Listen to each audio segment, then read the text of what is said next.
Flock Nation, happy Victory Monday. It is the 13th of January. Welcome inside the vault for a Ravens Lunch Hour live stream. I'm Bobby Trossett, as always, joined alongside Sarah Ellison. We've got a packed show coming up for you over the next hour, and it includes a featured guest. In about 20 minutes from right now, Samantha Pollino, the Saturday night star, Broadway performer, and Baltimore's own, will join us. So we look forward to that conversation.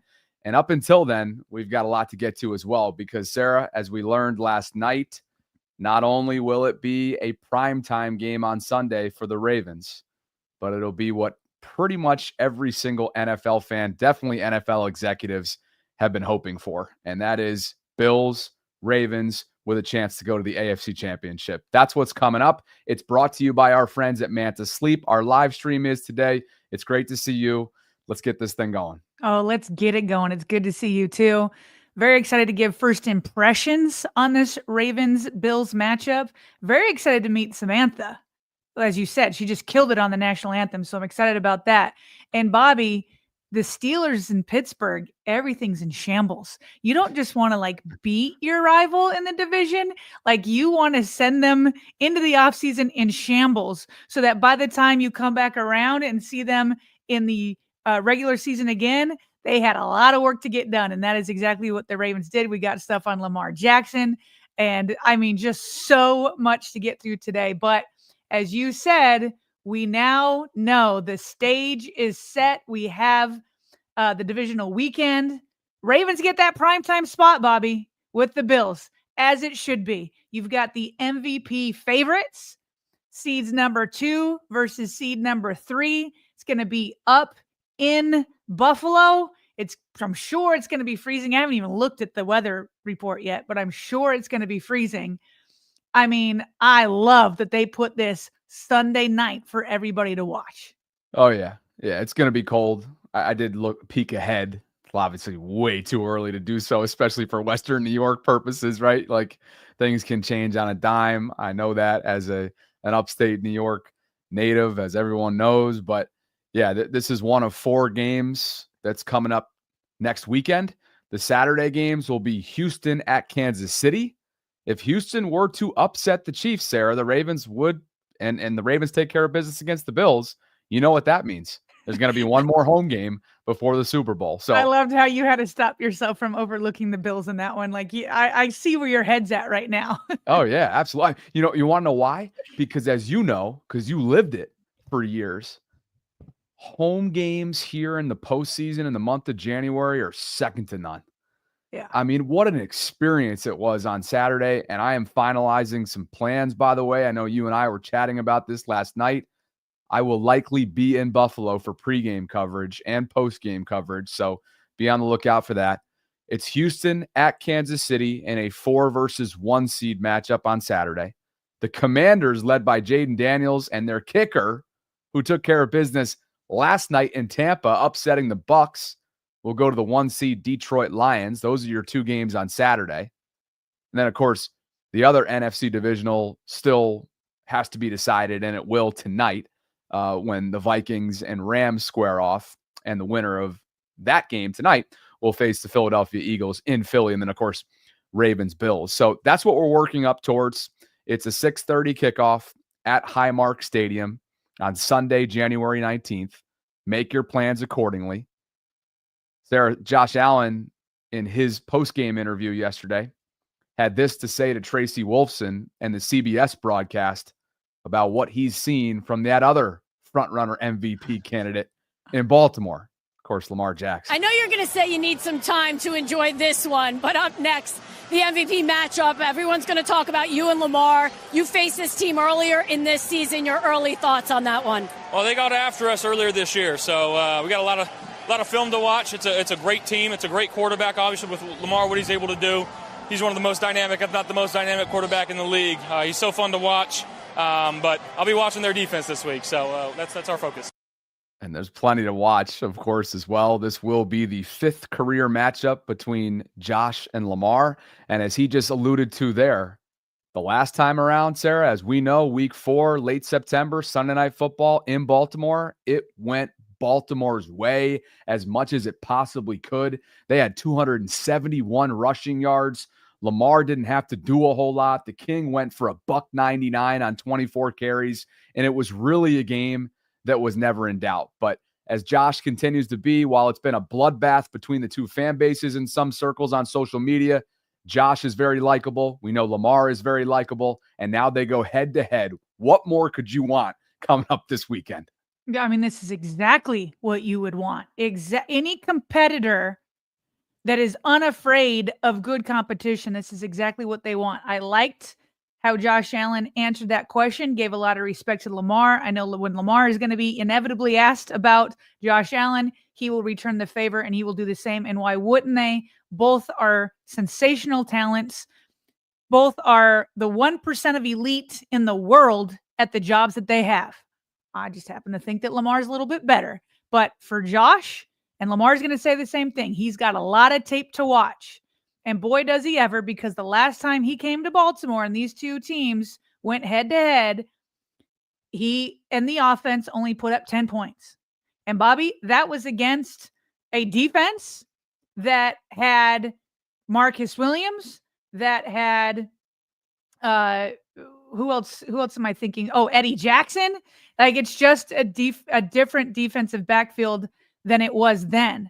So he's going to have to look at updated tape. And Bobby, this is exactly, it's just so set up so well for Lamar and the Ravens to bust narratives, right? So it was the Steelers who consistently had the Ravens number and Lamar Jackson, right? It was prior to week 16. I think it was 8 of the previous 9. And now it's 8 of the previous 11. Now, so now the momentum changes, and now it's the Ravens who have 2 of the last 3. Okay. And so you get to get that monkey off your back with the Steelers. Okay. Mike Tomlin and them, they no longer have my back. Now you get to bust another narrative. Who is the true MVP? Obviously the votes are already in. But they have a chance. Lamar can put an exclamation point of what he did week 4, or Josh gets to try to change the narrative.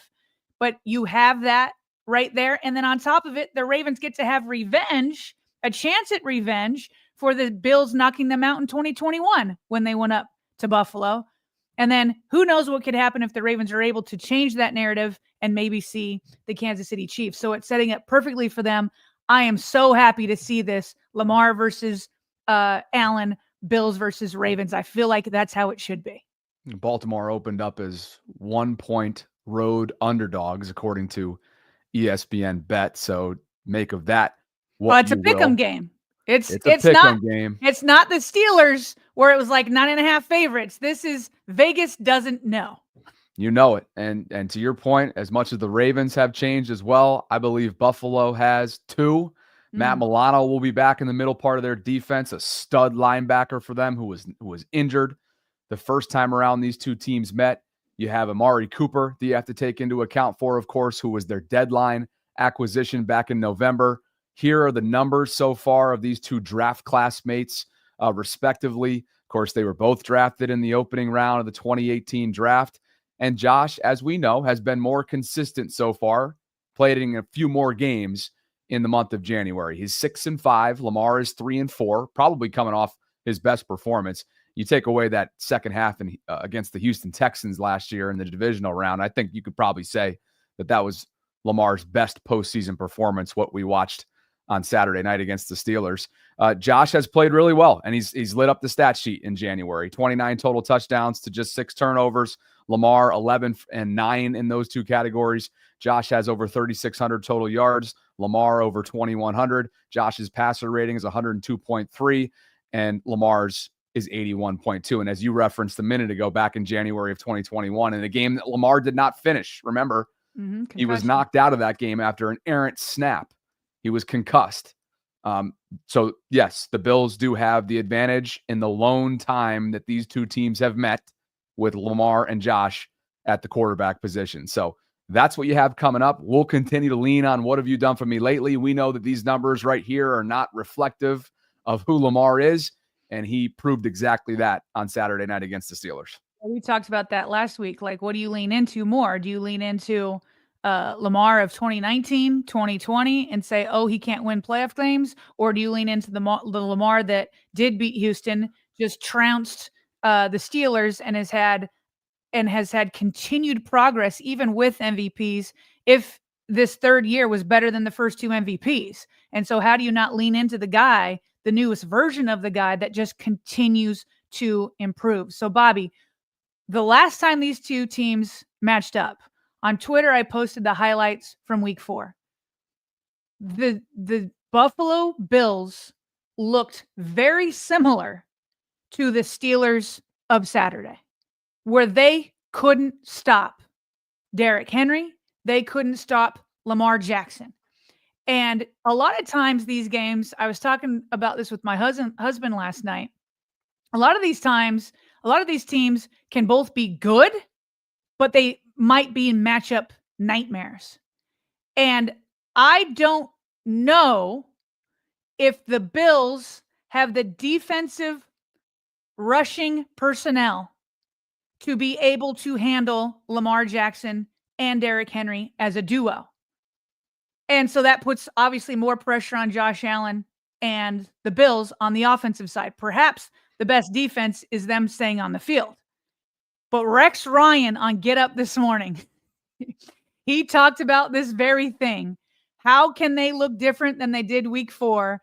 And I don't know that Rex, a defensive coordinator, thinks the Bills have really the answer in Buffalo. It was met early in the year. Baltimore won going away. It was a dominating performance, Rex. What reason should anyone have to think this could be different? Oh, well, I mean, it's not going to be different unless Buffalo makes it different. And how are you going to do it? You got to change what you do defensively. You got to get out of playing all those little DBs all over the place, regardless of what their personnel grouping is. That's good in theory, all right? But are you kidding me? You will get destroyed. Derrick Henry, last time they met, he only averaged 10.7 yards against those 5 DBs. 10.7 per carry. That doesn't make sense to me. I'm no mathematician, but you're going to get smoked if you stay in that. So bring in bigger bodies, and you got to attack the line of scrimmage to have any chance. Defenses. He used the word destroyed. He used the word smoked. So, and then he called them little DBs. He's like, get your little DBs, and you have to commit to a bigger personnel and stack the box. Bobby, fine, get your bigger personnel in there. But even if you get the bigger personnel, that bigger personnel has to read what Lamar Jackson and Derrick Henry are doing as Lamar is reading you. And so what he's essentially saying is you like to play defense a certain way. You need to leave what you're used to on the fly, become something new, and that new thing has to be able to outsmart and out-tackle the Lamar Jackson and Derrick Henry duo. This is the key to the game for the Ravens. They said it later in that segment, the best defense is going to be Allen to stay on, but they're a pass first. They can run too, though. Obviously, Allen and Cook can run. But it's Lamar and Derrick who could possess the ball longer. And so that's it. The Ravens hopefully will play good defense. They did with a different personnel last time. But to me, it feels like the Ravens, especially in the cold up in Buffalo, they got to get out to a lead, of course.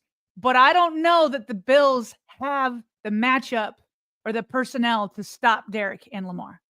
So often we talk about Derrick Henry as the closer, right? He's going to wear you down and knock you out late, whether that be at some point in the second half, whether that be in overtime, if it gets to extra time. But actually, if you go back to that week 4 Sunday Night Football game, he knocked out Buffalo early. He put forth an 87-yard touchdown run in the opening quarter. And while that wasn't good enough to win the game right then and there, you're thinking to yourself, oh, it's a boat race from here. And that's exactly what it became. So I don't see them knocking Buffalo out at home like they did, at their place here in Baltimore so soon into that game. But as we know, the King is going to wear you down, and knock you out. It's inevitable. And that's why I'll be picking the Ravens at some point this week, a to-be-determined score as we study this more in the coming days. But that's where I'm leaning. Well, and how about this? Brian Baldinger did a breakdown of that 44-yard touchdown. We got about 6 minutes till Samantha gets here. Maybe we can get through this in a couple super chats before Samantha comes. Is there an ad read today? There is. Okay, I'll hold this video for later then. Why don't we do some super chats in the ad read to make sure we're ready for Samantha? Beautiful. Today is right. brought to you by our friends at Manta Sleep. You guys know the drill at this point. The official sleep mask partner of us here inside the vault. And of course, the Manta Sleep Mask Pro is what you're seeing up on the screen right now. It gives you a number of different things like true 100% blackout for a deeper sleep. You've got C-shaped eye cups for unbeatable side sleep comfort. You've got zero pressure on eyelids or your lashes. So just heavy comfort and advanced materials built in with ventilation for unmatched breathability. And that is not all that they have to offer. When you go over to the site that's currently pinned in our live chat or is at the top of our show notes in the video description, you'll see the other best sellers include the Sound Mask, which has a built-in Bluetooth feature. There's the Manta Sleep Mask Pro right there. And then a couple of the OG models as well, the Silk and the Sleep Masks. If you find something you like, please use our discount code at checkout. It really helps out on the back end for us as we try to maintain sponsors and give you the commitment that we have obviously committed to, which is full year-round daily podcasting on all things Ravens. The discount code is VAULT10, VAULT10. You'll get 10% off your next purchase, and a continued thank you to Manta Sleep for the sponsorship opportunities. Let's get to some super chats as well. To your point, I'll let you start it off with Edwin Rice. My son and I will be at the game layered up big time. Our first time in Buffalo. Game time temp supposed to be high teens. Chance of snow. This is definitely a 50-50 game. I do feel confident. #vault. Nobody is going to want to tackle Derrick Henry in the high teens with potential snow. Now, again, Buffalo's used to Buffalo. They're used to that. They know how to handle it. But Derrick Henry's another animal. Edwin, would love to see you at the Be More Around Town tailgate. Maybe you and your son will pop over there for a little bit. And because today's not a giveaway, we're going to do all super chats, right? Assuming that there isn't all of a sudden 100 to choose from at some point in the next couple of minutes. Dre Dog 679 says, Bobby, proper hydration and rest this weekend. He was getting on me about my ghost drinking and my lack of sleep, which well received. I appreciate you, Dre. And Tongsley. Do either of you think some type of adjustment is warranted with Brandon Stevens? Do you think the Ravens have any ideas for Sunday? Status quo is not cutting it. There are a couple things they can do. Obviously, they can put in Tre'Davious White more, and they can also shade a safety over to his side to help him out. Beyond those two things, I don't know that the personnel is there, knowing that you need to keep Kyle Hamilton where he is as a traditional safety, Ardarius Washington there. It'd be nice. By the way, I was looking up these numbers because some people were trying to act like I didn't know. Remember that graphic I put up that showed Nate Wiggins and Marlon Humphrey are number 1 and number 2 in passer rating allowed to opposing quarterbacks in the entire league as outside cornerbacks. Then everybody was like laughing because it's like, well, who cares that Marlon Humphrey is there because he's a slot corner? He actually, probably about 40% of his snaps have been on the outside, Bobby. And so you, with him on the outside, Nate on the outside, you feel better. I need to look into who then, if Marlon's on the outside, who's on the inside, right? Maybe you move a little bit of Kyle Hamilton there, but again, you need him back. I'm trying to think of other guys they could put in there. But that would be the third option, is when you put Marlon Humphrey out and replace him inside with somebody else. In other words, this is the postseason. You know, it's like Stevens isn't just going to be benched at this point after playing, 18 games this year, including the wild card round. You just mentioned Nate Wiggins and where he ranks, in the opponent passer rating, and he and Marlon's fantastic years respectively. And of course, for Nate, he put the finishing touches on that rookie season. This past weekend, he did have that one rookie moment for sure on the right-hand sideline against Pickens, but you just made me think about something that Chris McAllister told me pregame, former Super Bowl winning Ravens corner. We won't get into this for too long, but here's this snippet of what C-Mac had to say to Nate Wiggins. Ceiling. I don't think he has one. You know, it's like I think we have a lot of young talent around here. I think the front office of the Baltimore Ravens does a great job of identifying talent, and I think that everybody that's out there has a great opportunity. What's Nate Wiggins' ceiling? I don't think he has one. Maybe we'll get into that in the coming months as we start to take a look at Nate's upcoming second season. But Sarah, certainly a successful one, their first-round pick out of Clemson. DreDog679 says, we are the dog walkers. Update the Google Docs, Bobby, which is referring to our nickname that we're trying to divvy up and really dwindle down to a top 3 so that we can allow you guys to vote. We continue to hear feedback from you. We appreciate you guys. Vaulter seems to be a popular one. Baltimoreans is a popular one. Am I missing any other top? There's top a couple ones? up there. Yeah. But and 2 more before we bring in our guest today. OG Pearl, I'll let you take this one. Whoa, dummy. Henry, 25 plus touches minimum.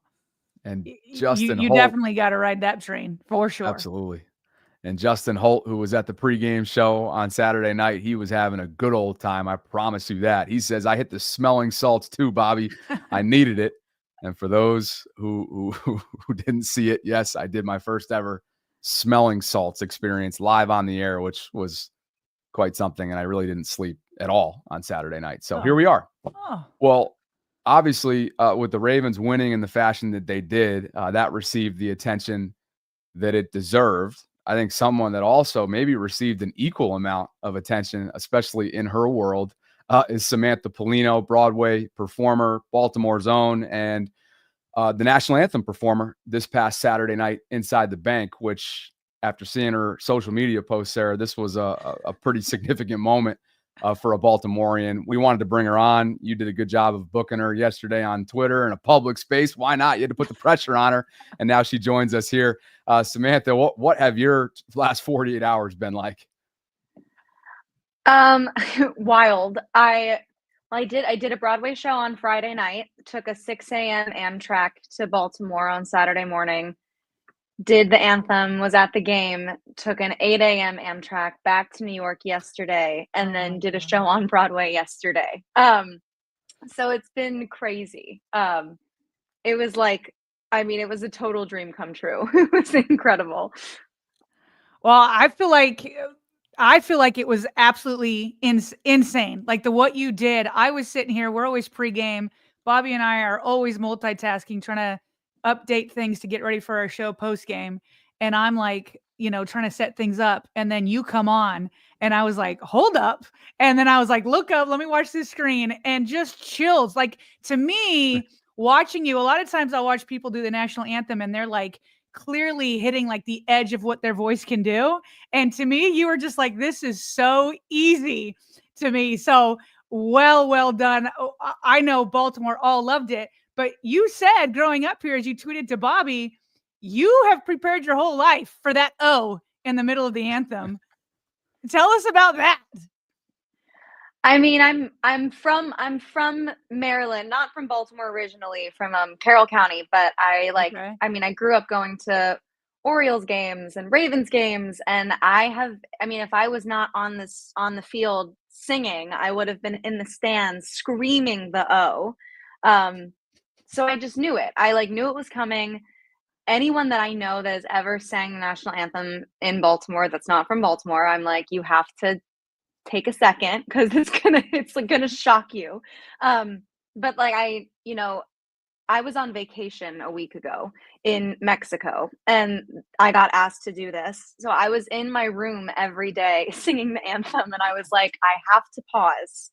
I rehearsed it with the pause. I needed to time it out. So I knew it was coming. That said, being on the field and hearing it, it was so loud. It was jarring, but it made me happy that I had rehearsed with it. It was crazy. It was amazing. You looked over prepared for it. The sound of it was absurdly loud. It was insane. And that's why I tweeted this. The fact that you kept your concentration, I thought was super impressive. But so you kind of just shared how it came to be. You got about a week's notice. Is that right? And you were on vacation. It was obviously a yes. Yes. It was kind of I had kind of been talking to some of the people on the marketing team. Sorry, I have my dog behind me and she's very loud. So if you hear any weird noises, that's her. I had kind of been chatting with them about coming down, and they had asked me to come sing at a game, and I was like, I'm on vacation. And it was my first vacation I've taken in like 4 years. So I was like, I need to go on vacation. I was like, but I know there's a possibility of a playoff wildcard game at home. If that happens, I'm probably not a big enough deal, but like if you need somebody to do it, I would love to do it. And they were like, oh no, perfect. That's great. And I was like, okay, great. So yeah, so I was on vacation at an all-inclusive resort. Like, watch me get a noise complaint for practicing the national anthem. But I sang it. Frankie, stop. It's too loud. We can't hear her, so if that makes you feel good. better. Yeah. She's a French bulldog, so like she's very noisy, and sometimes the sounds are a little disturbing. But no, so I was like, and I knew it was going to be cold. Usually I would have probably sang it a bit higher. But it was so cold. So I was like, I had a pitch pipe in my pocket, picked my key. I was like, I'm not going to mess this up. And I sang it a little bit lower just to be safe. I was like, it's going to be windy. It's going to be cold. I really don't want to mess it up. So yeah, I was just kind of practicing leading up to it. So that's why it looked so easy from my point of view. You put it in lower. Like that was, I bet, I don't care what key you did it in, you would have nailed it. Like there's no doubt in my mind. So obviously, okay, so you grew up in Carroll County, so that obviously makes you a Ravens fan, but can you tell us a little bit about how you grew up watching the Ravens? Is there a family member that got you into it? And who was like the player that you most like to watch play?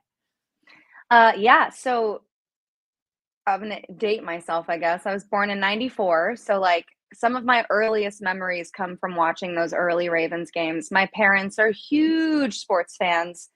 So like we hosted huge Super Bowl parties every year. I remember, watching the Ravens beat the Giants when I was in like the first grade. Huge deal. Very exciting. I grew up like going to the training camps in Owings Mills. And I like, I would go and stand there with my dad. I mean, I grew up as like a Ray Lewis super fan. There's like something inspiring about somebody that passionate about what they do. And, so yeah, I mean, I grew up going to games. My parents are now season ticket holders. So even though I live in New York and they live in Oklahoma now, they still have their season tickets. Wow. We try to go to a game, at least a game or two every year. And yeah, I mean, like anybody who knows me knows that I am a crazy fan of the Ravens. Like I will be backstage on Broadway with my iPad watching games. Yeah. And then going on stage, doing scenes and numbers, and then coming back off and checking the score. So yeah, it's a very big part of my DNA. I actually I have a picture of M&T Bank Stadium like on the wall, right? Oh yeah, yeah. The placement. How about the placement? Perfect. And yeah, my fiance is a big. He's from St. Louis. He's a big Cardinals fan. So we've got Busch Stadium and M&T. And when we started dating, I was like, look. You don't have to become a Ravens fan, but you will be watching Ravens games with me. And I took him, his first game in Baltimore was a Steelers game. And he was like, oh, this is the best place. It's the best place to watch football. And so now he's a Ravens fan. And yeah, he got to come on Saturday too. So that was very fun. It was great. That's awesome. The way that set up was, I mean, he had no other choice. The Rams leave St. Louis. You come into his life, like that's kind of a no-brainer. Like he had to become a Ravens fan. He's still kind of a Rams fan, like it's like a heartbreak situation for him. Yeah. But I mean, when the Ravens, he has said it. He's like, there's nothing more exciting than watching the Ravens play good football. And I watch every single game, so he watches every single game. And we both just love watching them play. Well, I think a lot of people loved watching this clip go viral, and it went viral. I mean, you talked about your last 48 hours, but what about the response to this clip? I mean, your national anthem went stupid viral.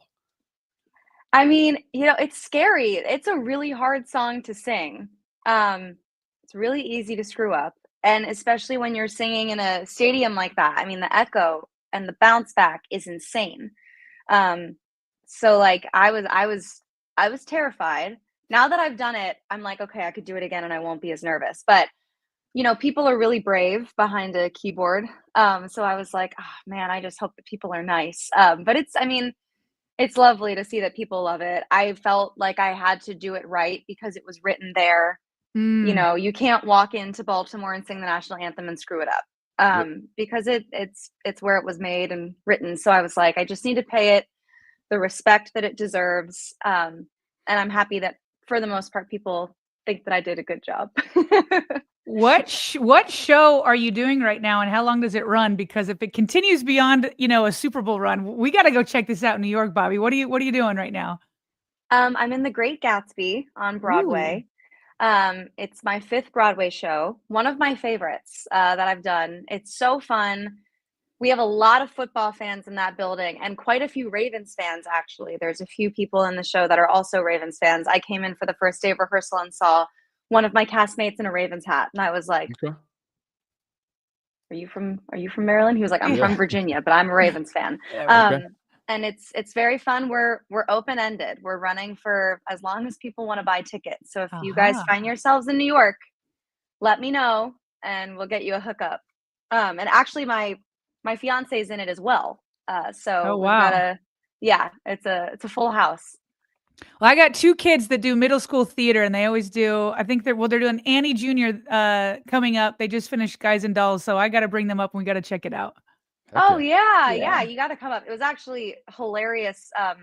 Randy Brown, who's I think like the senior special teams coach, something like that. He found me on Instagram and he was like, my daughters do theater too. And his daughter has sang the national anthem a few times, and he came and met us before I sang, met my whole family. It was really lovely.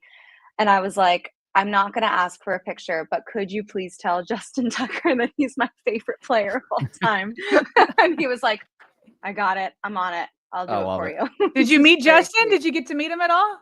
No, I was I'm not trying to distract anybody. I was like, it's way more important that they win. I don't need to be up in anyone's grill right before the game starts. You were professional. I like it. Yeah, I was like, I'll hopefully come back and maybe get to meet him another time. Randy's the best, though. I lived in Fells Point up until last year, and we became like weekly random spontaneous bump in walk buddies, like on his off days and stuff. And then Sarah, you mentioned it too, like his daughter, I think it was December 1st for the Philadelphia game. It was like an unbelievable family moment because his son's on Philadelphia's staff, as you might know. And then his daughter sang the national anthem, like you mentioned, and then he was obviously on Baltimore sideline. So he's a great dude. And obviously Justin speaks for himself. I mean, Justin is who he is. Is there someone that has reached out to you since the anthem that has just totally blown you away with a compliment? Oh my gosh, yes. Hold on. I'm going to pull it up on my Twitter.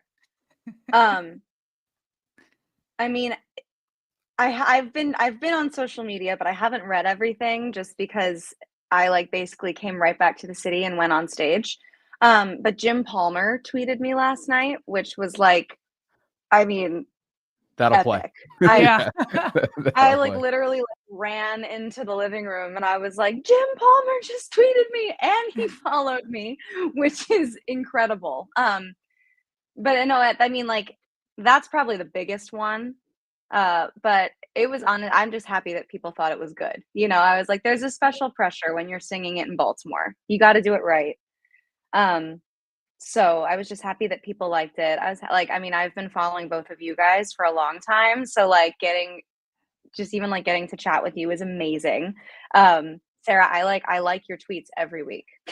I'm always looking for your recaps and when you talk about press conferences and all that stuff, I'm always I'm going to her Twitter page to check it out. It's just amazing. I feel very lucky. I love it. I love it. You never know with how many followers you have. You don't know who's on the other end. And so when Bobby tagged you, I clicked on it and I was like, oh, she follows me. I was just so happy. So I'm curious how many new followers you got since Saturday. A lot. A lot. I have a decent amount of not on Twitter. I don't have a lot of followers on Twitter. Because I really only use Twitter to follow sports. I'm not super vocal on there. But I've gotten a lot of followers on Twitter, a lot of followers on Instagram.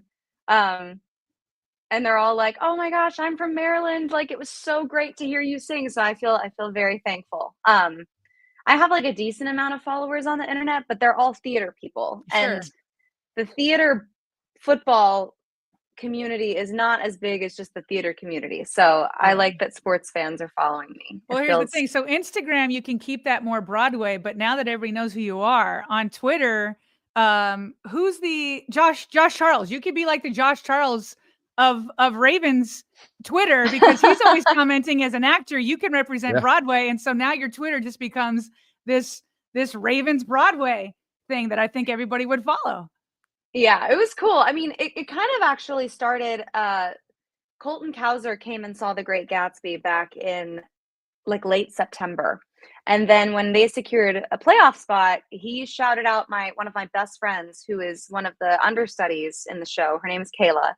He shouted her out like when they were like celebrating in the locker room. And I was like, "Kayla, Colton Cowser is talking about you. Like, they just secured a playoff spot." And she's not from Baltimore. She's from Louisville. Like, she was like, "But this is amazing." And it basically led to her going down and singing the national anthem at Camden Yards. And I was like, "Look, I don't need to sing the national anthem. I'm fine. But like, can I please come? I just need to come and stand on the field and be there.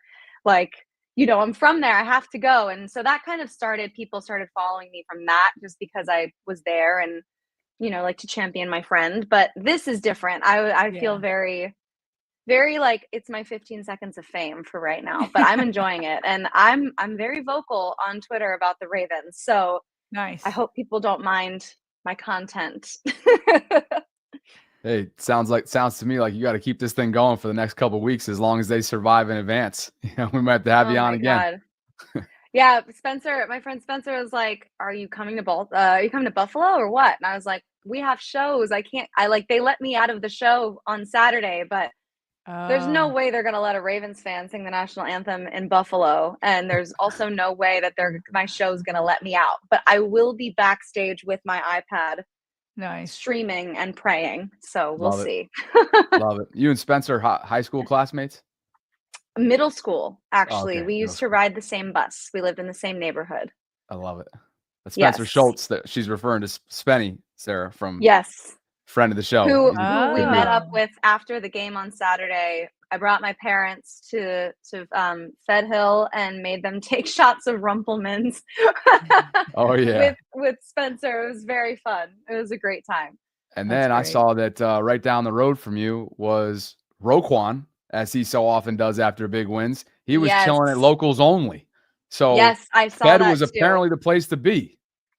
I was a little confused as to why they were letting Steelers fans in there, but I guess whatever. It's consolation prize. yeah, their cards work, right? So come on in. Yeah, exactly.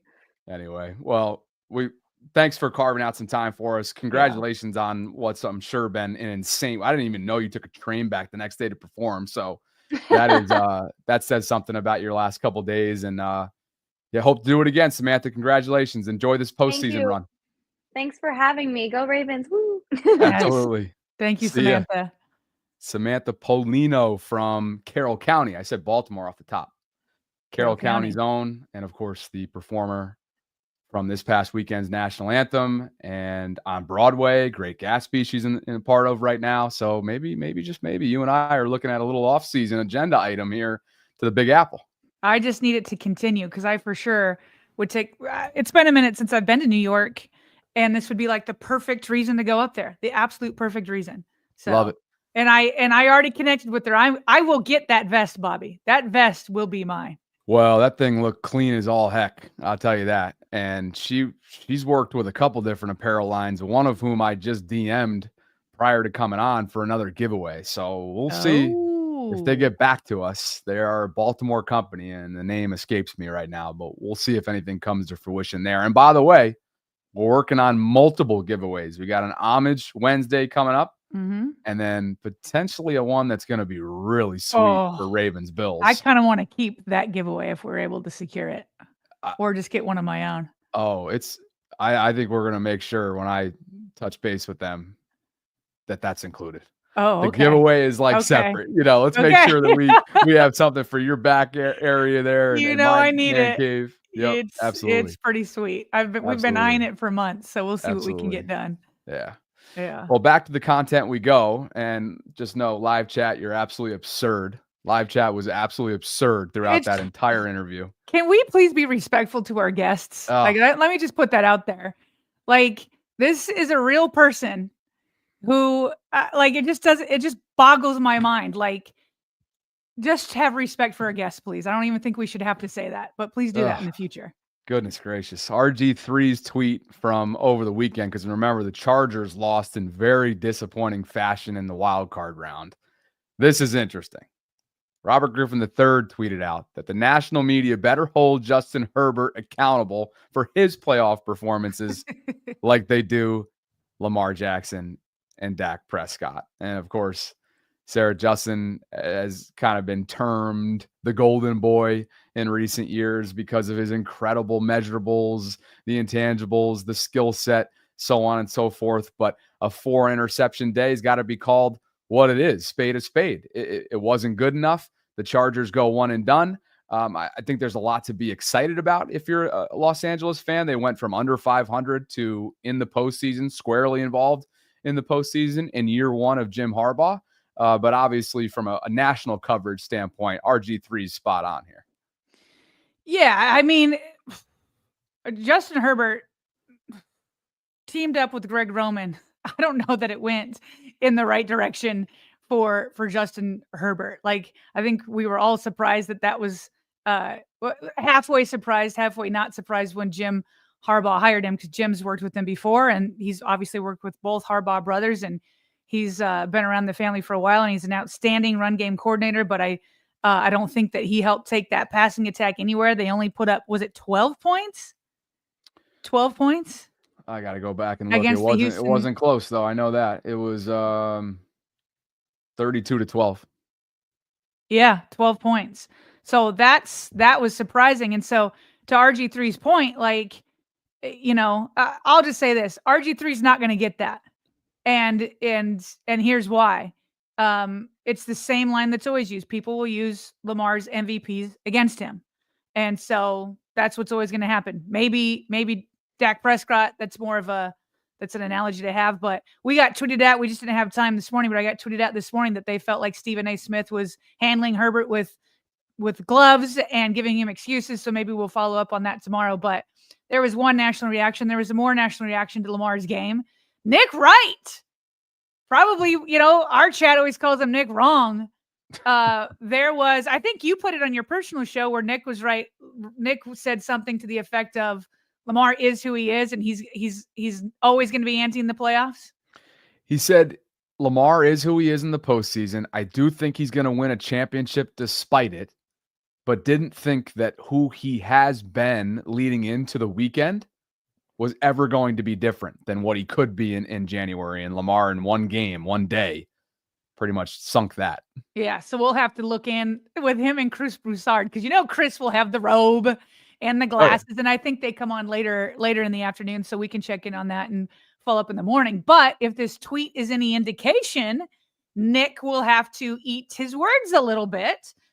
His tweet said, "Great game by Henry, obviously, but more importantly, according to him, this is the first playoff game of Lamar's career where he's looked like regular season Lamar from opening snap and overall his second good playoff game ever." So he says Houston was good, but he felt like it was more one half, which I do remember the Ravens. He's definitely correct on that. Yeah, they took off in the second half. I believe it was tied at 10 the first half. And then remembered Lamar had that Lamar look. We have a few different Lamar looks, but that was like angry Lamar look as he's going down the steps into the tunnel. And then he came out and absolutely destroyed Houston from then on out. So I'm trying to remember the Titans game where they won. I felt like I remember Lamar playing pretty well, but nonetheless, he did look like this whole season has been an MV3 season, which has even been better than the first two MVPs. And he carried that into the Steelers game. So I think Nick is correct on that. Like, we saw regular season Lamar in that game. And then he wrote, "Great sign as the Ravens look awesome heading into Baltimore. There was nothing else he could say because the Ravens absolutely dominated on offense. As did the Bills. I'm watching these highlights right now on the McAfee show in the background of my studio, and they just boat raced the Denver Broncos. Bo Nix opening drive scores 7 points, puts up a touchdown immediately, and you're thinking, oh, they're going to make it a game. And the Bills just had too much firepower offensively. Real quick, for the Broncos. before you go to the next slide, which is kind of a new topic because you brought the Bills. I agree, the Bills look good, and I thought that Josh Allen, especially in the second half, looked good. The first half, the Broncos were able to stop the Bills for the most part in the red zone. Really good red zone defense. And then when they came back out, that fell apart too. And then on top of it, the Broncos couldn't sustain a drive. Like, they were dominated in the time of possession category. And so I'll just say this, if the Bills do not take advantage when they're in the red zone, I don't think the Ravens are going to give them the breathing room to do that again. And they will not get as many opportunities because the Broncos couldn't sustain drives. You know what I mean? And so it will be a different animal with the Ravens out there for sure. Plus, This on paper, as we'll get into more throughout the week, heavily favors the Ravens. But week 4 is a lifetime ago in the NFL with how many seasons you go throughout the different phases of a year. So we'll have to see. And you also brought in some comments from Josina Anderson, friend of the show. Yeah, and I had to bring in this Bengals fan because when Bengals fans are saying this, you know some truth. So Josina, after the game, wanted to have those people that didn't want to sign Lamar when he was a restricted free agent or had the franchise tag. She wanted to make sure that they understood what they were missing out on. And she said, some of y'all said #not interested to Lamar Jackson. She said, I remember one head coach who told me it would take too much to cater their whole offense around him. What a lack of vision. How can you be a head coach in the National Football League and not see the vision? Like, maybe we could have given you a pass when he was coming out of college. Maybe. Because it's hard to project who's going to carry over and be successful in the league, right? So maybe you could get a pass there. But you don't get a pass when he put up an MVP, 2 MVP performances, or excuse me, 1 MVP performance, and had the Ravens in the playoffs every single season that he finished healthy. And this guy said it would be too much to cater to the offense. The Ravens did it on the fly when Joe Flacco went down his rookie year. Come on now. Come on. Josina putting that out there. And then when a Bengals fan, Goodberry, maybe you guys have seen him at Joe Goodberry, he says, I do enjoy that the entire NFL and half the fans were wrong about Lamar Jackson. That's crazy when the enemy is talking that way on behalf of Lamar. That's pretty good. And then, Bobby, I was going to play this clip. Sorry, did you have something to say about this slide? Okay. Well, I was going to show this clip when we were talking about Rex Ryan and him saying that they could get destroyed and smoked again in the rushing attack. And I was talking about how he's basically advocating to do something that they're not used to doing, which is taking more defensive backs on the field and putting in a heavier personnel. And then I mentioned, well, then on top of it, you have to do something new, but then you have to deal with reading these two guys. Brian Baldinger did a breakdown of Derrick Henry's 44-yard run touchdown and what happened with 3, not 1, not 2, but 3 Steelers defenders. Cat formation. All right, Derrick Henry taking the snap here from Linderbaum. And watch what happens when Derrick Henry fakes it right here to Lamar Jackson.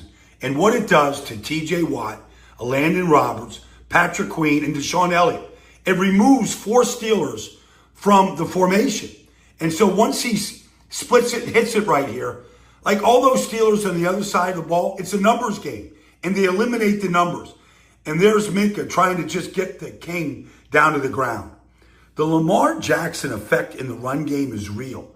And the Steelers had a difficult time all game trying to defend it. And what was the best way to defend it? As the Ravens march on. I mean, look at this. Look at this screen grab, Bobby. Look at that. Yeah. It looked like that honestly looked like TJ Watt half the time on Saturday night. He was at points, he was tackling the wrong guy, thinking he was the ball carrier. A couple times he tackled Derek. I remember one specifically where he whiffed so badly, he almost took Derek down because he thought he had the ball. Well, Lamar's already 10 yards down the field, you know? It's the exact opposite strategy. This is how you know the Ravens and this rushing attack was in the Bills. They're in Bills' heads. Like they're there because we showed the footage of the Steelers doing what they always do, which is just to take their outside linebacker and defensive end and go straight to Lamar and crash him. And then Derrick Henry destroyed him when they did that. So they did the exact opposite. And Lamar starts going off in the first half. And then so this is what you start seeing with these linebackers. Look at that. 1, 2, 3, ready for Lamar. And Derrick Henry is like, you got to be kidding me. This is Christmas Day right here. This is Christmas Day right here. And by the way, Bobby, we've all seen the images of him leaving Queen in the dust. Check this out. Check this out. This is a picture of that play. There's Derrick looking like his hair's on fire. And what is Patrick Queen doing? Look at the contrast of their faces where it's like, let me play this again. So to me, right here, Derrick Henry's running and he's thinking, Buffalo, Buffalo, Buffalo. That's all he can see, right? End zone. One of the two. But to me, Derrick Henry's saying Buffalo. Then you zoom in on Patrick Queen and he's thinking Cabo. Because he's not, there is zero effort here, dude. He is not, his mind was not in this game. He was done. He was checked out. You knew the game was over because they had just pounded these guys so much that like Patrick Queen just gave up in this moment. A perfect segue into Roquan Smith's post-game sound. For a reason, and it's very simple. I think I remember my guy PQ saying it was. I think the last time we played him was a hat and T-shirt, but I guess he get the T-shirt he got on and he'll be in Cabo somewhere. But he's still my guy. Much love. So a little playful troll job there, courtesy of Morgan Adsit from Fox 45, and that wasn't all he had to say either. Some other quotes about the Steelers specifically: "We're just getting started. That was just an appetizer," referring to the Pittsburgh Steelers. So getting after his former running mate in PQ a little bit, getting after the Steelers in terms of lack of competitive spirit that they fielded out there. And then we know that Deshaun Elliott, as we covered in the postgame show, had some pretty harsh words about his team as well. Quote, "Having 300 yards rushing on you is worse than having 300 yards passing. They definitely put belt to butt today." So, Sarah, this is kind of the part of the conversation where we say just how many shambles or how much shambles are the Pittsburgh Steelers in right now. There is a national conversation that is swirling surrounding Mike Tomlin and his immediate future in Pittsburgh. You have folks like Damian Woody saying this earlier today on Get Up. I think it's time for the Pittsburgh Steelers to move in a different direction. I don't say that lightly because I love Mike Tomlin. One of his things he always says, the standard is the standard. Well, what is the standard in Pittsburgh right now? The standard right now is, we're talking about a guy, Mike Tomlin, who's the only Super Bowl winning coach to lose 6 straight playoff games. Yes. 6 straight one and dones. Is that the standard of the Pittsburgh Steelers? I don't want to hear about quarterback. I don't want to hear about offensive systems, okay? There's a bigger problem in the Steelers organization right now. There's a bigger problem. And again, I can have affinity towards Mike Tomlin, but also at the same breath understand that sometimes things run its course. Right now, in my opinion, it's time for the Pittsburgh Steelers to move on. So, Sarah, Damian Woody sticking his neck out there. Pittsburgh has not won a playoff game under Mike Tomlin since 2016. Longtime Steelers insider Jerry Dulac said here on X within the last day or so that the Steelers do not plan to move on from Coach Tomlin. He is the longest tenured head coach in the league. He's got Harbaugh by 1 year, of course. Arrived in Pittsburgh in 07, Harbs in 08. Wow, lot of conversation. It's going to be a long offseason for the Steelers, Sarah. Okay, so let's recap so far of the shambles we're seeing. Number one, their big offseason acquisition on the defensive side, Patrick Queen, checked out in the middle of the game, already in Cabo, basically. His former teammate tells him, you're going to Cabo. And he's like, I still love you. But he had to put that out there, right? So there's that. Then there's chatter everywhere about whether or not they should fire Tomlin. Of course, Pittsburgh Post-Gazette saying the Steelers don't plan on moving on. Okay, fine. But what else is in shambles? Well, as Ryan Clark points out, this isn't even a rivalry anymore. He says, this ain't no freaking rivalry. This is a big bro versus little bro. They have their hand on our forehead and the ball over their head. We just leaning against their hand, waving our hands like dummies. Hold that. Best rivalry in football talk till next year. Ravens dominating. So now you've got that, a former Steeler saying that about you. Okay. What about your star wide receiver? How is he feeling right now? With this offense now for 3 years, have you seen signs of growth, and how much more does this team still need to grow offensively? Yeah, I've seen signs of growth for sure.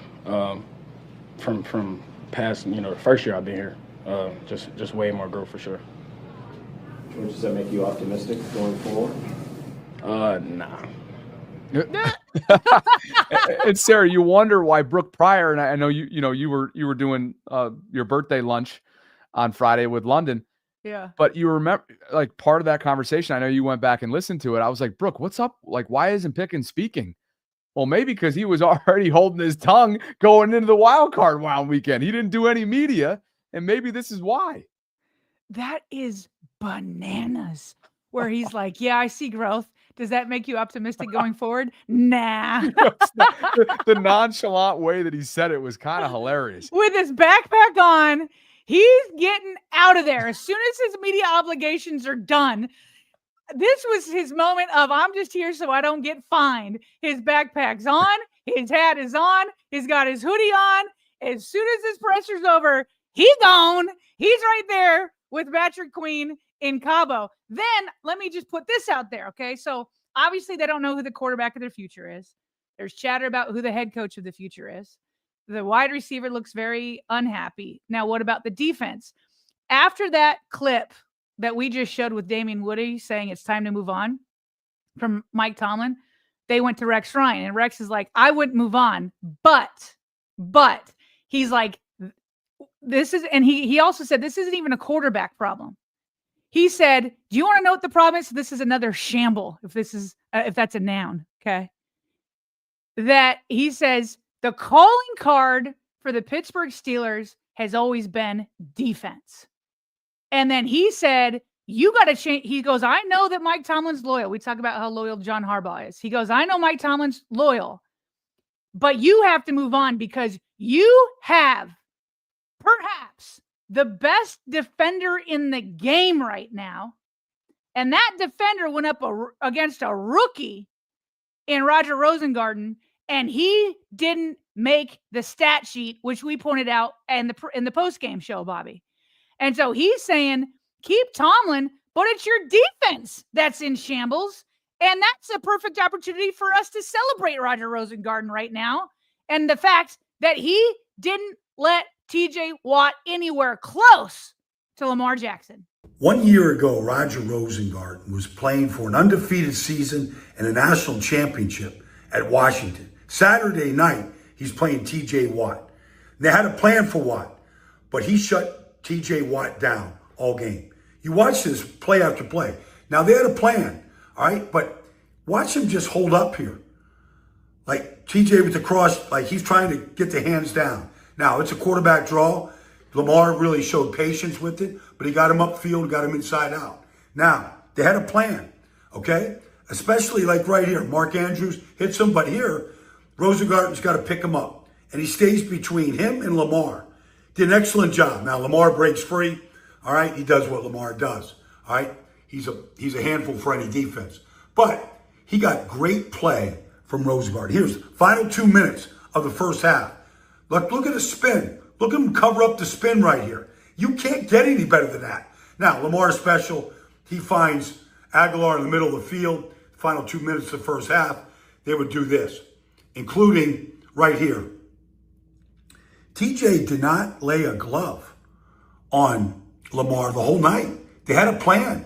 Like, here he comes. Touchdown right before the end of the first half. All right, now you watch this right here. This is 9 plays, 87 yards in the final 2 minutes. Like, he's got to hold up. Here comes the hook. And Lamar gets outside the pocket. I don't know, human joystick, finds Justice Hill. But it was unbelievable how he stayed in there on this. Excellent hands on the pass, right? Likely helps out. But watch the flat pass. Watch Man, this. Tafa'alele, waiting on Ogunjobi. That can't get any better than that. You practice it all the time. You can't do any better than that in a playoff game. That's excellent, all right? Get the ball outside the hill. And then this. You watch one play after another. It's really remarkable. All right, this is probably the best that TJ did against them all day. He does get to Lamar, but watch this. I'll give you one more play here. Watch the confidence that Rosengarten's playing with. Watch him pull the hands down of TJ and gets him down on the ground. That's confidence against one of the best players in all of football. Wow. Roger, that last play was the best, dude. He made TJ fall. Baldy, I had not seen that yet. Sarah, Roger has this relentlessness about him. That Justice Hill play, the way that Lamar extended that and the way that was blocked by Roger and company, I think you put that on a top 3 most demoralizing for opposing defensive fronts all year long. Up there with the ragdoll one the first time they played Cincinnati. Like, that was an insane play, and the way Roger and Lamar's line sticks with it and hangs in there and allows him to extend plays in the freakish way that he does, you just got to tip your cap.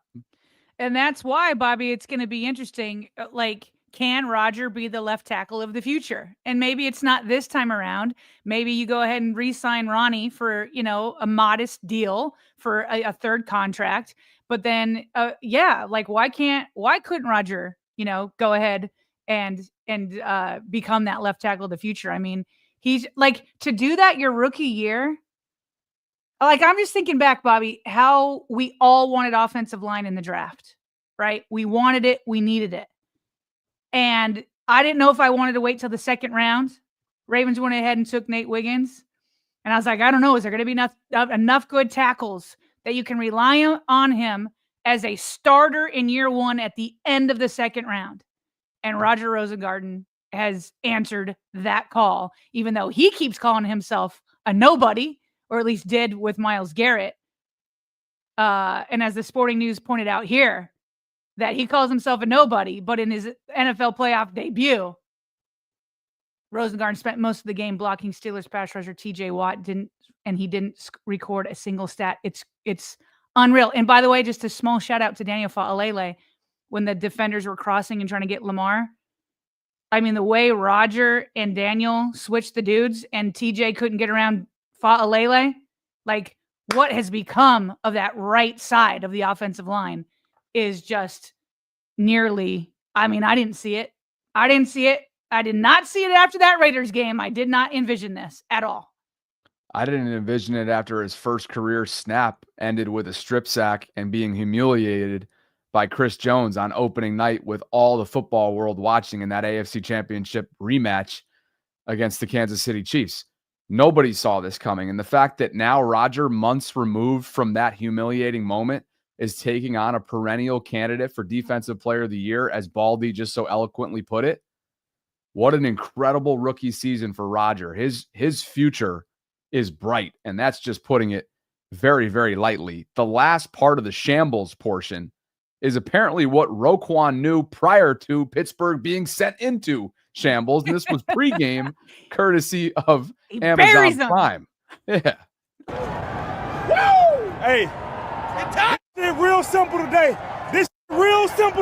What the f*** are you willing to give up? What the f*** are you willing to get up? Ask yourself that right now. What are you willing to give up?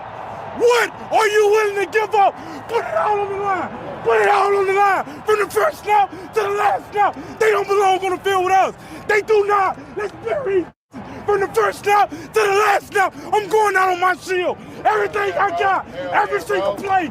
Give me everything. You do that, we'll wipe these and I'll wipe for them. Bring it out. Dominate on 2. 1, 2. Dominate. And then they did. They dominated. Let me tell you, postseason Roquan Smith might have just hit a different decibel level there, courtesy of, again, Prime. That was pregame. He said they don't belong. They don't belong on the same field as us. Wow. Bobby, and this has happened to me before. You talk about postseason Roquan. Like, I think there was saliva coming out. I think he was spitting there. Like, it was just like, it was a nut. Roquan is always on a scale from 1 to 10 of energy. He's always at a 10. But that one, he broke the scale. He broke the scale, and it was just next level. And then they delivered. That's the best thing, is when you come out and you talk that way, can you back it up? And they absolutely did. Wow. That was actually the first time I listened to that clip in full. That did not disappoint.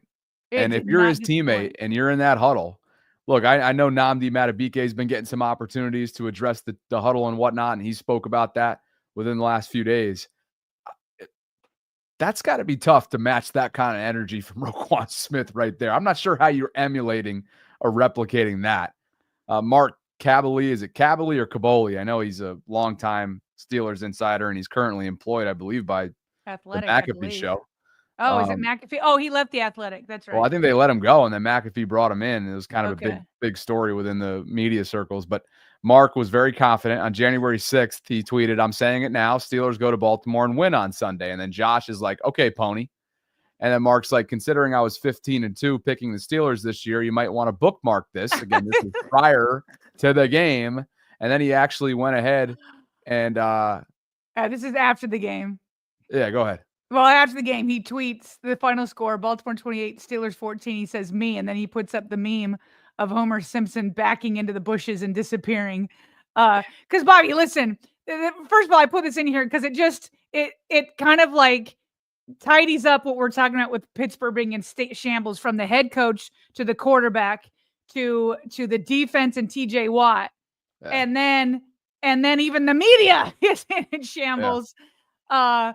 Because both of us have gotten plenty of predictions wrong. There's not a person on the planet that hasn't gotten stuff wrong.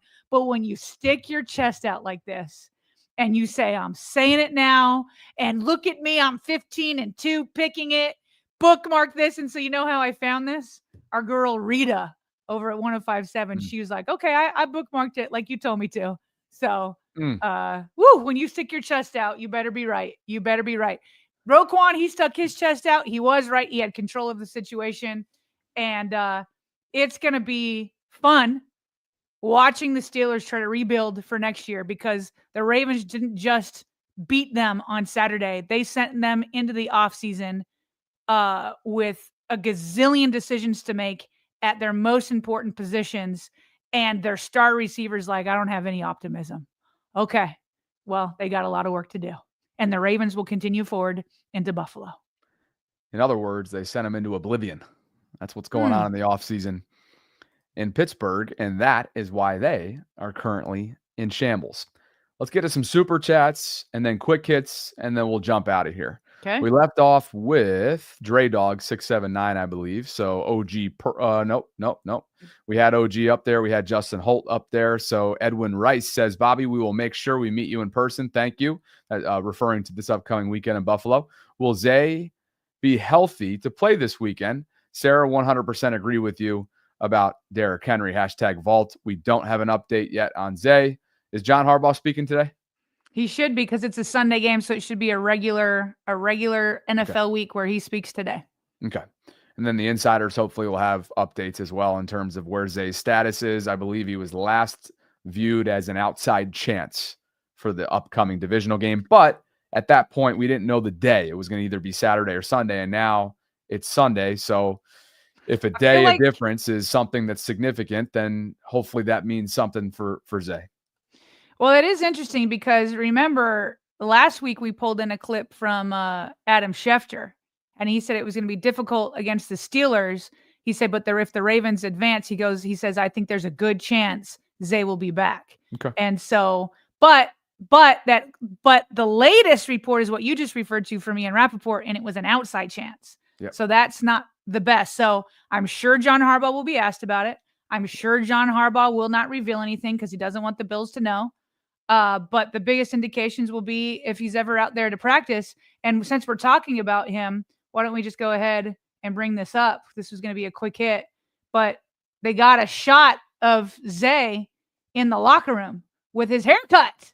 Yeah. So the last we had seen is just his locks in his hand. And so that's the first look I've seen of him. And there's Lamar, smiling. I don't know if they're hugging or whatever, but somebody else on Twitter was like, same energy, and put up this photo when Zay's looking at Charlie Kolar, when he got cornrows, and Zay's just like staring at it like, what is happening here?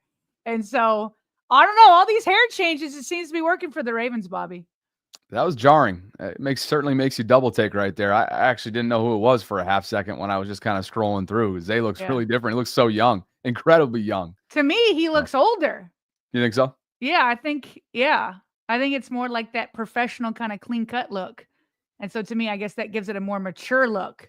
So to me, he looks older.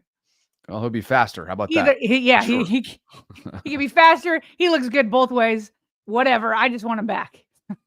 Dave wanted to cycle. Back to Super Chats we go. We need Samantha's Venmo so we can send some love. We didn't get her Venmo. That would have been nice, though. I'm sure she would. Reach out to her, though. If you tweet at her and say, can you send me your Venmo? I bet she'd be like, okay. Hey. There you go. Hey, why not? I'll intercept this one just to reiterate what we said a few minutes ago. Jermaine says, Bobby Boo loving, smiling from ear to ear.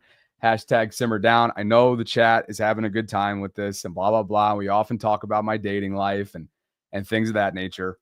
Multiple times, Samantha said that she was she referenced her fiance. And even if she was single, she's a guest of ours. We wanted to bring her on for obvious reasons coming off the national anthem. Our guests see the comment section. So we're just remember that. I appreciate the super chat, Jermaine. There's really just no need for it. And there's like a time and a place, right? Like I know you do your like Bobby after hour, and you're open about your dating life, but you don't bring the women in. You know what I mean? Other than Madison, because she chose to come on. Yeah. But like that's not their choice. You know what I mean? She's got to be respectful of her and her fiance. And it just makes it awkward. It makes it awkward for all involved. She's looking at the chat. We obviously have to look at the chat mid-interview, and you got to stay concentrated. And so it's unnecessary. That's what it was. So appreciate you guys though. And obviously I know that nobody. Hey Rico, if you want us to turn the comments off, I'll do this. We can turn your comments off. Is that what he's requesting?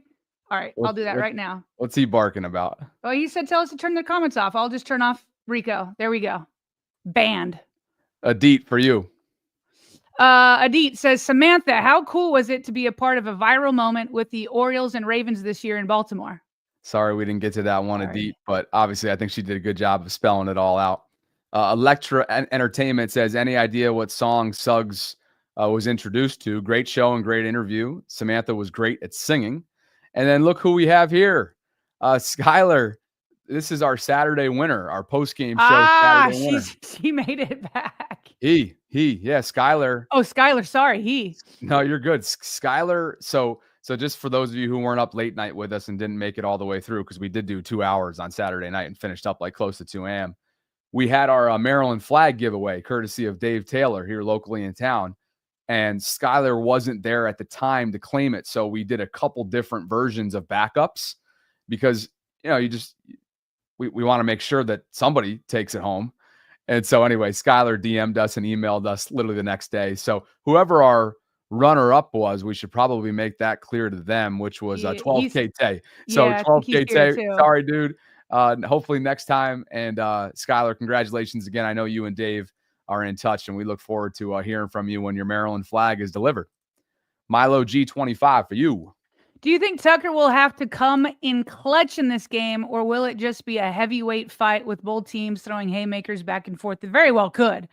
Like we said at the top of the show, I think Vegas has the Ravens as 1-point underdogs, which is essentially a pick'em game.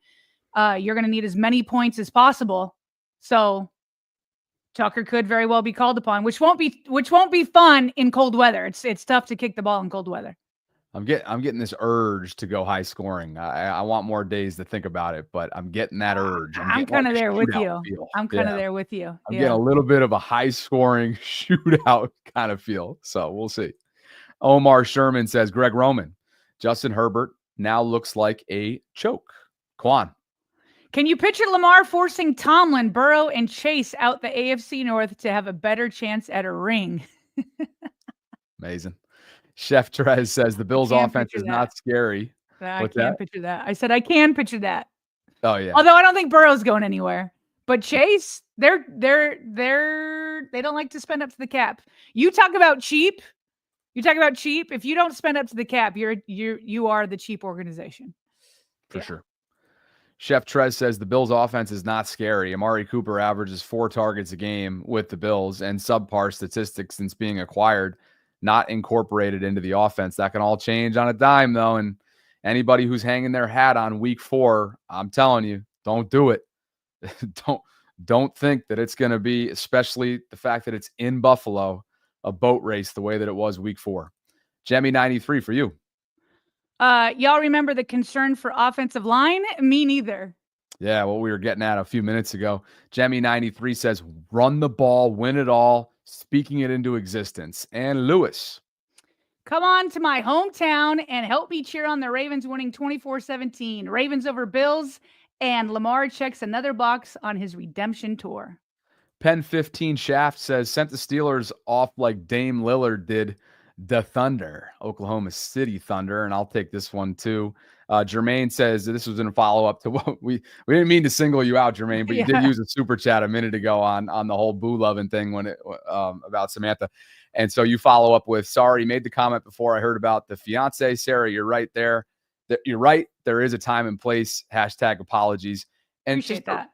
Just to reiterate, like, we're not, we get it. Nobody has ill intentions of when commenting. A lot of it's like a firestorm, right, Sarah? Like one commenter is having a good time with it.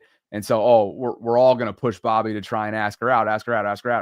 But it is as simple as a time and place. Like, she's a guest of ours. It's not something that is in a tailgate environment like Madison was, like you referenced. So just asking for a little bit of a line to be drawn, because everybody's got jobs to do and all of your stuff can be seen. I know it's so simple to fire off a comment, not thinking it's going to be seen or affect anybody, but our guests see every single comment in the waiting room on the side of their screen. So just keep that in mind. Appreciate you, Jermaine. And that brings us to the end of our super chats. Quick hits it is. And you brought this one in on captains. Yeah, so this is pretty cool. The Ravens have never done this before. I've seen other teams do it, and people have asked me in the past, like, why don't the Ravens have like the C patch for captains? And in the past, the Ravens have just always rotated their captains, and so they have different ones for each game.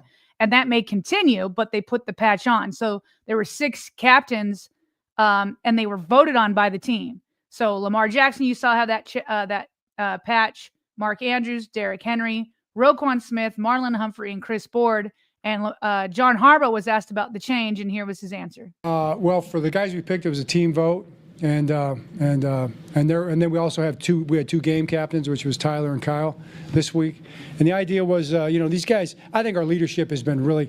It's not that it's been great every year, but this year the leadership has been really outstanding. It's been really something. I think they've been locked in a real kind of special way, and it was just an opportunity to acknowledge that. Probably I kind of wanted to put the patch on Lamar for sure, and Roquan and some other guys, Mark, guys who got, but they all got the votes, and we decided to go ahead and do it, and I think it's well deserved.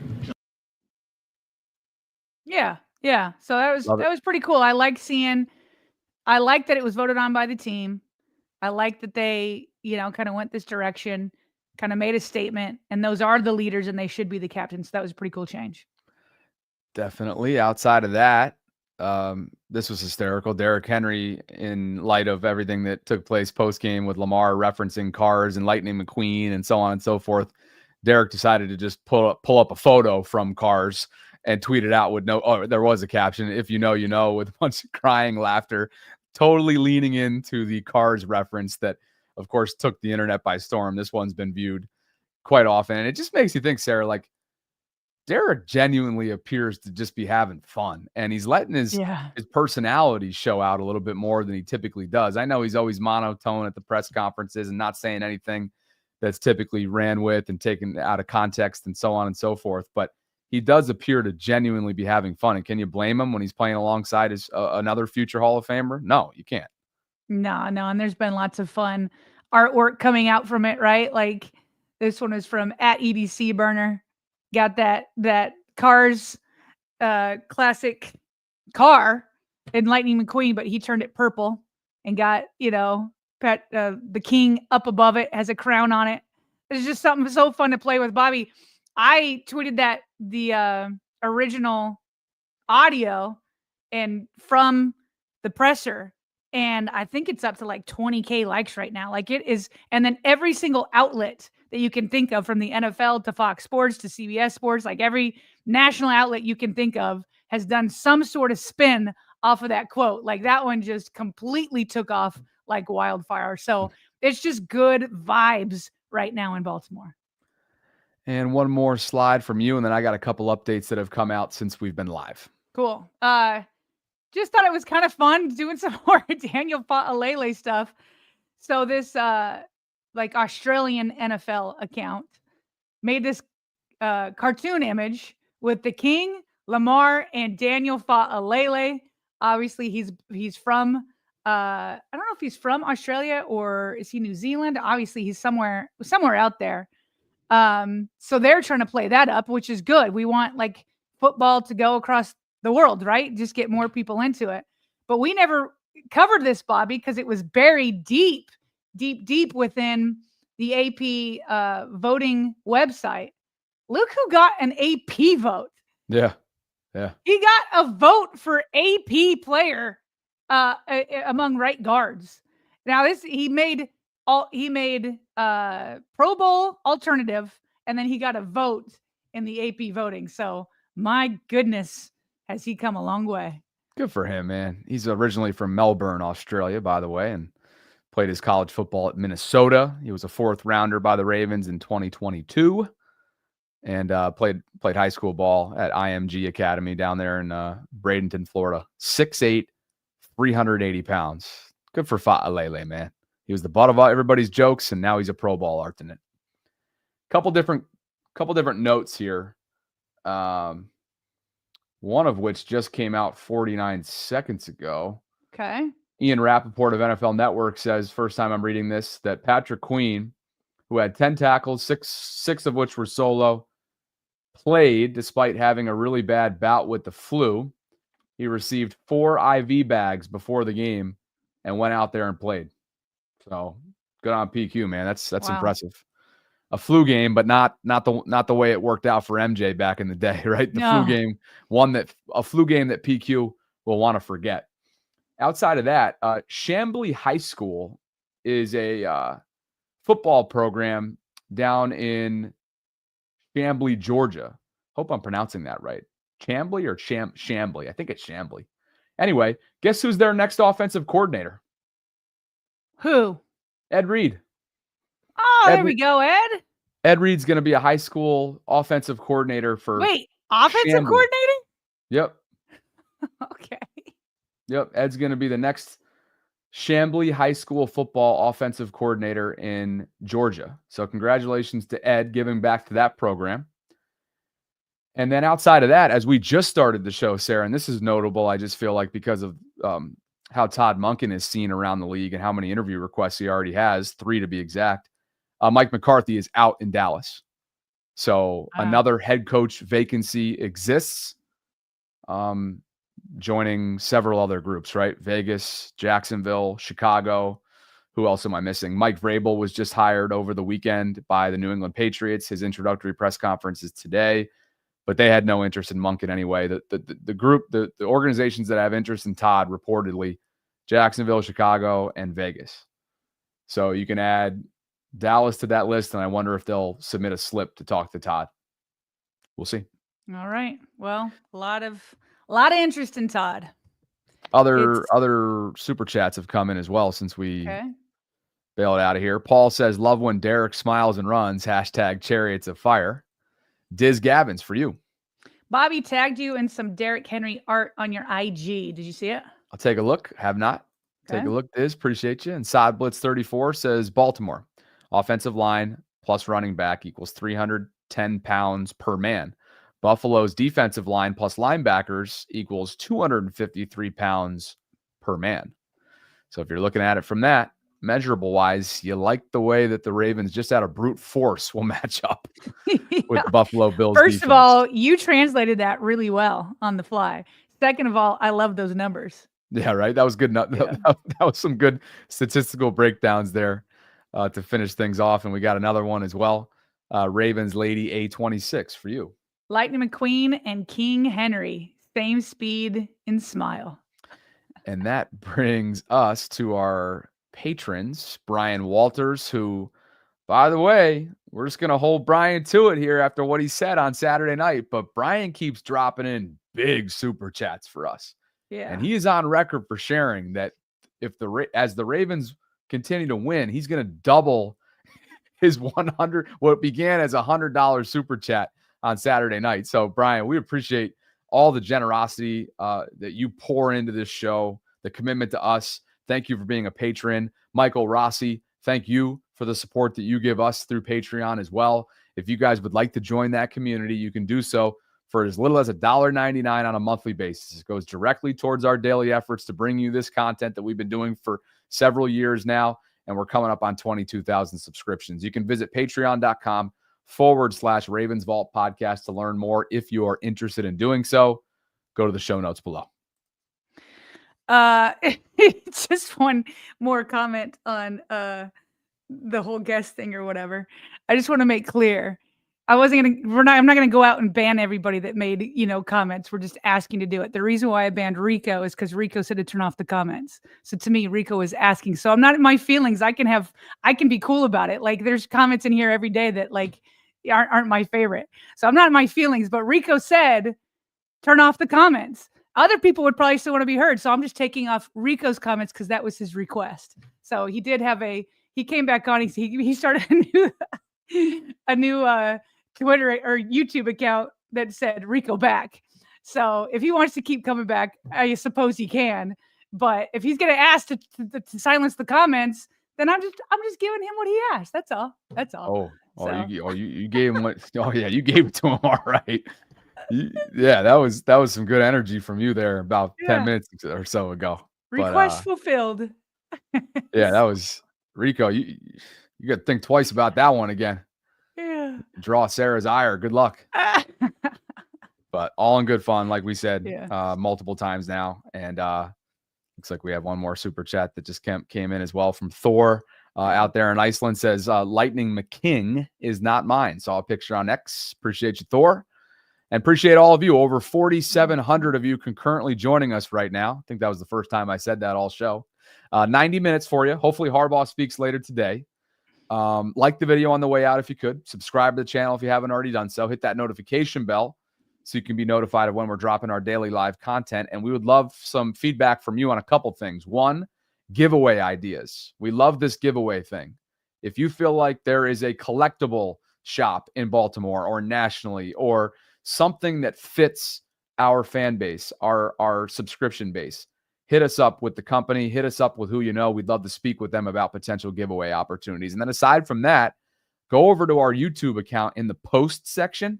We put like 10 different options for nicknames. We're going to try and dwindle this thing down, candidates for what we're going to refer to you as, our audience. Vaulters, Baltimoreans, Vault dwellers, so on and so forth. So Vault Nation, go ahead and take a look. And we did have a great meeting, as I've been updating my Discord group on, Sarah, in recent days with the potential apparel line this morning. So let's see if anything comes of that. Dre Dog says, Sarah, this is funny. I was thinking about this too when I wanted to think about how I wanted to refer what you did to Rico there. Dre's giving you the Matumbo, no. And then Jang says, ask and you shall receive. Darn, Sarah. Sarah. Love it. Yeah. All right. Yeah. Shall we? We shall. Beautiful. Yeah. Well, thank you guys for being with us. A special thank you to Manta Sleep. Please consider supporting our brand sponsor. It goes a long way to supporting our show. You can visit the show notes or the pinned comment right now in the live chat if you're interested in looking at what Manta Sleep has to offer in the sleep mask category. So for Sarah Ellison, our wonderful guest today, Samantha Pollino, Baltimore's own, I should say Carroll County's own, Broadway's own, currently performing Great Gatsby up there in New York. We just wanted to say thank you to her. It was a fantastic interview. We hope you guys enjoyed the show today, and we will be back in under 23 hours from right now. I'm Bobby Trossett, signing off from this Monday Ravens Lunch Hour live stream. And as always, thanks for spending some time with us here inside the vault. We'll talk to you on Tuesday. Later.